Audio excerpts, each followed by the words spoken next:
আসসালামু আলাইকুম রহমতুল্লাহ বরকাতুহ। দেশ এবং দেশের বাইরে প্রবাস থেকে আমার ভিডিওটুকু যারা দেখছেন সবাইকে জানাই আন্তরিক শুভেচ্ছা এবং অভিনন্দন। প্রিয় দর্শক, আহ,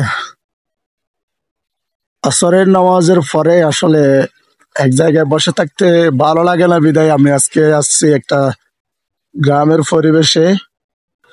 যেটা আসলে এই যেগুলা দেখতে পাচ্ছেন এগুলো হচ্ছে আখ। এটা অনেক বড় হয়ে গেছে। আমি আরেকটা ভিডিওর মধ্যে দেখাইছিলাম, সেটা হচ্ছে তখন ছোট ছিল, কিন্তু এটা কিন্তু এখন অনেক বড় হয়ে গেছে এগুলা। আপনার এগুলা যদি বাজারজাত করতে চাই তাহলে সেটা অনেক দেরি লাগবে। আহ, মানে এখনো ছোট ছোট, এখনো বেশি বড় হয়নি। আমি আমি আপনাদেরকে আরো দেখাবো যে আসলে গ্রামের কৃষকরা যে চাষ করে সেটা দেখাইছিলাম। আহ, খুবই মানে একেবারে মরুভূমির মতো হয়ে গেছে টমেটো গাছগুলো এখন, নাই বললে চলে। এখানে আবার রোপণ করতেছে নতুন ভাবে, নতুন ভাবে চাষ করতেছে। কিন্তু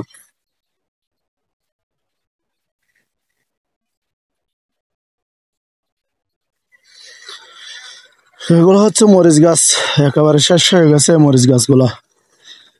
মানে এখানে আর কোনো কিছু নাই, সব কিছু মরুভূমি হয়ে গেছে।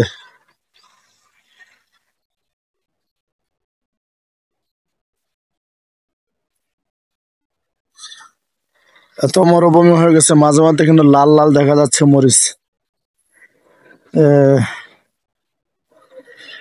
এগুলাকে তেমন যত্ন করতেছে না। দেখেন মরিচ গাছ, লাল মরিচ মানে ফাঁকা ফাঁকা হয়ে গেছে, একেবারে শেষ, যাকে আমরা বলি জেরবাদি, অর্থাৎ একেবারে শেষ পর্যায়ে। কিন্তু দুঃখজনক হলে এটা সত্যি যে আসলে যিনি চাষ করেছিল সেটা কিন্তু সে ভালো ফলাফল পায়নি, বিদায় এটাকে একেবারে নিঃস্ব করে দিয়েছে। এগুলা কিন্তু একেবারে আমার উপরে অনেক লম্বা হয়ে গেছে। এটা হচ্ছে আখ। আমার পিছনে দেখতে পাচ্ছেন যে এগুলা হচ্ছে আখ। এ, মানে এগুলা এখনো খাওয়ার উপযোগী হয়নি, তবে এটা আরো অনেক সময় লাগবে। আমি কৃষকের সাথে কথা বলে বুঝতে পারছি যে আসলে কমসে কম আপনার প্রায় আহ, 3 থেকে 4 মাস সময় লাগবে এগুলা বাজারজাত করার জন্য, এগুলা খাওয়ার জন্য। যদি খাইতে যায় তাহলে এটা অনেক আহ, অনেক সময় লাগবে এগুলা। এখনো ছোট, কিন্তু মাঝে মধ্যে আবার কৃষকেরা আরো অনেক ক্ষতি করেছে, চাষ করেছে, কিন্তু সেগুলো দেখা যাচ্ছে না আসলে। আহ, আমিও যে জায়গায় আছি, যে জায়গায় দাঁড়িয়ে আছি, কিন্তু এই জায়গাটা কিন্তু খুবই সুন্দর। আপনারা অবশ্যই ভিডিওর মধ্যে দেখতে পাচ্ছেন যে কত সুন্দর সবুজ শ্যামল ঘেরা এই পরিবেশটা, মানে দেখতে খুব বেশি ভালো লাগে। যে আসলে বিকালবেলা যাদের মনটা খারাপ হয় তাদেরকে আমি বলবো যে আপনারা এই জায়গায় আসবেন, অর্থাৎ এই পাটাকালি ব্রিজের পাশে যে আখ ক্ষেত, একটা গান আছে সেটা আমার মনে পড়ে গেল যে আখ খেতে ছাগল বন্দি জলবন্দি মাছ। কিন্তু আখ খেতে আসলে কেউ বন্দি নেই। কিন্তু খুবই সুন্দর একটা দৃশ্য উপভোগ করলাম। প্রিয় দর্শক, আমি কিন্তু চলে যাব। আমরা আহ, মানে খুবই মেঘাচ্ছন্ন দেখাচ্ছে, বৃষ্টি হবে আশা করি। ভিডিওটুকু যারা দেখছেন সবাই ভালো থাকবেন, সুস্থ থাকবেন, এবং সবাইকে জানাই আহ, আমার আমি সবাইকে জানাই আমার পরিবারের পক্ষ থেকে সবাইকে আন্তরিক শুভেচ্ছা এবং অভিনন্দন।